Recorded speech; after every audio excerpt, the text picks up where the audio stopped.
বুথগুলোতে না না স্যার, বুথগুলোতে আপনি আপনার টিম পাঠান, বুথগুলোতে আপনি আপনার টিম পাঠান, টিম পাঠিয়ে দেখেন এখানে কি করা হচ্ছে। এটা আপনি ভুল ব্যাখ্যা করছেন।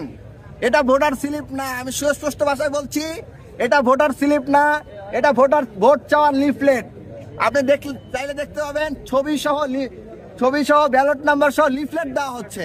এখানে ভোটার স্লিপ না, ভোটার স্লিপে ভোটারের ইনফরমেশন থাকবে, প্রার্থীর ইনফরমেশন না। স্যার আমি আশা রাখবো আপনি আপনার টিম পাঠিয়ে এ ব্যাপারে ব্যবস্থা গ্রহণ করবেন।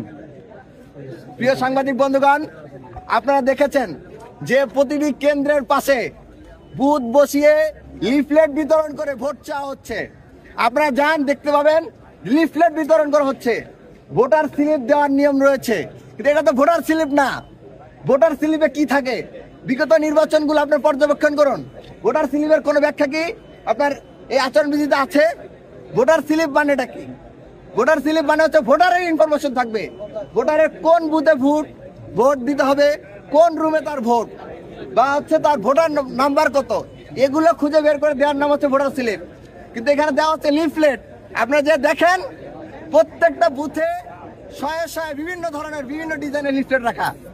আমরা বারবার দেখতে পাচ্ছি নির্বাচন কমিশন শুধুমাত্র ছাত্র দলকে সুযোগ করে দেওয়ার জন্য বারবার তাদের আইন পরিবর্তন করছে, বারবার তাদের নিয়ম পরিবর্তন করছে, এবং নিয়ম পরিবর্তন করার মাধ্যমে শুধুমাত্র ছাত্র দলকে সুযোগ করে দিচ্ছে। যদি শুধুমাত্র নির্বাচন হয়ে থাকে ছাত্র দলকে সুযোগ করে দেওয়ার, তাহলে শিক্ষার্থীরা বাধ্য হবে এই বিষয়ে পরবর্তী তাদের সিদ্ধান্ত জানানোর জন্য, অবস্থান জানানোর জন্য।